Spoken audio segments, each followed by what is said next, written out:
छात्र छात्रा, आज हम कक्षा 10वीं के सामाजिक विज्ञान विषय में भारतीय संविधान अध्याय 12 के प्रश्न उत्तरों के बारे में आपको अध्ययन करवा रहे हैं। और आने वाले वीडियो में भी कुछ जो शेष बचे हुए प्रश्न उत्तर हैं, दीर्घ उत्तरीय के प्रश्न उत्तर हैं, उसके बारे में आपको विस्तार से अध्ययन करवाएंगे। इसलिए आप लगातार इन वीडियो को प्राप्त करने के लिए इस चैनल को सब्सक्राइब कीजिए। देखिए कि संविधान क्या है। संविधान क्या है? तो संविधान नियमों और कानूनों का संकलित प्रलेख है। फिर हम देखते हैं कि निम्न में से कौन से संविधान की विशेषता नहीं है। तो ऊपर की तीनों संविधान की विशेषता है। अलिखित संविधान संविधान की विशेषता नहीं है। संविधान में मौलिक कर्तव्य कितने हैं? तो मौलिक कर्तव्य आपको बताएं 11 है। और मौलिक अधिकार कितने हैं यदि पूछा तो मौलिक अधिकार 6 हैं। संविधान सभा के अध्यक्ष कौन है? तो डॉक्टर राजेंद्र प्रसाद। और डॉक्टर भीमराव अंबेडकर संविधान के कौन से समिति के अध्यक्ष हैं? तो प्रारूप समिति के अध्यक्ष है। भारत का नवनिर्मित संविधान संविधान सभा द्वारा कब अंगीकृत हुआ? तो 26 नवंबर 1949 को अंगीकृत हुआ। और समानता का अधिकार संविधान में वर्णित है। तो मौलिक अधिकारों में से एक है। जो 6 मौलिक अधिकार है उनमें से एक है। संविधान सभा के अध्यक्ष कौन है? तो संविधान सभा के अध्यक्ष डॉक्टर राजेंद्र प्रसाद है। संविधान सभा की विशेषता है। तो संविधान सभा की विशेषता पंथ निरपेक्षता है। संविधान सभा के प्रारूप समिति के अध्यक्ष भीमराव अंबेडकर है। मध्य प्रदेश के संविधान सभा के सदस्य कौन थे? तो सेठ गोविंद दास थे।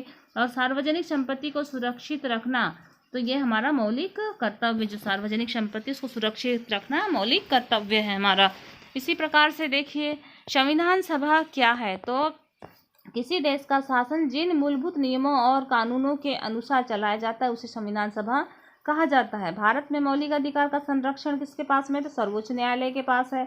संविधान में मौलिक कर्तव्य कब जोड़े गए? संविधान में मौलिक कर्तव्य 42वें संविधान संशोधन में के तहत 1976 में जोड़े गए।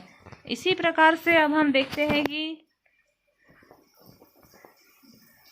संविधान का महत्व लिखिए। संविधान का महत्व, तो शासन व्यवस्था के सुचारू संचालन हेतु कार्यपालिका, व्यवस्थापिका, कार्यपालिका, न्यायपालिका का गठन एवं उनके कार्यों और अधिकारों की सीमाओं के निर्धारण के लिए संविधान की महती आवश्यकता होती है। संविधान के अभाव में शासन का सुचारू रूप से संचालित होना कठिन है तथा अराजकता की स्थिति पैदा होने की प्रबल संभावना रहती है। संविधान में नागरिकों के मूल अधिकार एवं व्यक्तियों का भी विवरण होता है। संविधान शासन व्यवस्था का आधार है। संविधान, फिर देखिए कि भारतीय संविधान से परिचय दीजिए। तो संविधान सभा का परिचय दीजिए। तो भारत में संविधान एक संविधान सभा द्वारा अंगीकृत किया गया है। संविधान सभा का गठन ब्रिटिश शासन तथा भारतीय स्वतंत्रता आंदोलन के नेतृत्वकर्ताओं के मध्य परस्पर सहमति से किया गया।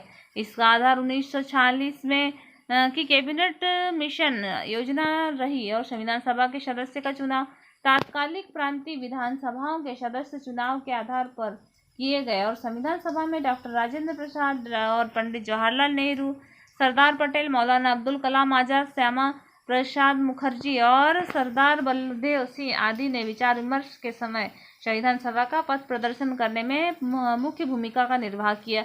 मध्य प्रदेश से संबंधित संविधान सभा के प्रमुख सदस्य कौन कौन से हैं? तो पंडित रविशंकर शुक्ल, सेठ गोविंद दास और डॉक्टर हरि सिंह गौर, विष्णु कामत आदि मध्य प्रदेश से संबंधित संविधान सभा के सदस्य हैं। अब हम देखते हैं नीति निर्देशक तत्वों से क्या आशय है। तो नीति निर्देशक तत्व भारतीय संविधान के चौथे भाग में शासन संचालन के लिए मूलभूत सिद्धांतों का वर्णन किया जाता है। उन्हें राज्य के नीति निर्धारण करने वाले निर्देशक तत्व कहते हैं। वे तत्व आधुनिक प्रजातंत्र के लिए राजनीतिक, सामाजिक और आर्थिक कार्यक्रम प्रस्तुत करते हैं। नीति निर्देशक तत्वों को किसी न्यायालय द्वारा प्रवर्तित नहीं किया जा सकता, किंतु वे तत्व देश के शासन में मूलभूत स्थान रखते हैं। इन तत्वों के माध्यम से शासन में एक लोक कल्याणकारी राज्य की स्थापना का प्रयास किया गया है। तो ये राज्य के नीति निर्देशक तत्व हुए। अब देखते हैं संविधान की प्रस्तावना का महत्व क्या है। तो संविधान की प्रस्तावना में संविधान निर्माताओं ने संविधान निर्माण के लक्ष्यों, मूल्यों और विचारों का समावेश किया है। हमें संविधान की आत्मा या पूंजी भी कहा गया है। इसे संविधान की आत्मा या पूंजी भी कहा गया है। प्रस्तावना संविधान निर्माताओं की मनोभावना और संकल्प का प्रतीक है। इस प्रकार से हमने आज इन क्वेश्चनों का अध्ययन किए। अब हम देखते हैं कि संविधान समाजवादी राज्य से आशय है भारतीय व्यवस्था समाज के समाजवादी ढांचे पर आधारित होगी। प्रत्येक भारतीय को न्यूनतम आवश्यकताओं की पूर्ति की जाएगी। भारतीय परिस्थिति के अनुसार समाजवाद को अपनाया जाएगा। और संविधान में पंथ निरपेक्षता राज्य का आदर्श रखा गया है। इसका आशय है कि राज्य सभी पंथों की समान रूप से रक्षा करेगा एवं स्वयं भी किसी पंथ को राज्य के धर्म के रूप में नहीं मानेगा। सरकार द्वारा नागरिकों के मध्य पंथ के आधार पर भेदभाव नहीं किया जाएगा। प्रत्येक व्यक्ति को अपने विश्वास और धर्म और उपासना की स्वतंत्रता है। इस प्रकार हमने इन क्वेश्चनों का अध्ययन किया। आप इन क्वेश्चनों को अपने उत्तर पुस्तिका में नोट कर लीजिए और तैयारी कीजिए। अब हम अगले क्वेश्चनों को नेक्स्ट वीडियो में बताएंगे। जो दीर्घ उत्तरी के जो क्वेश्चन है उसको हम आने वाले वीडियो में आपको बताएंगे। इसलिए आप इस लगातार वीडियो प्राप्त करने के लिए चैनल को सब्सक्राइब कीजिए। धन्यवाद।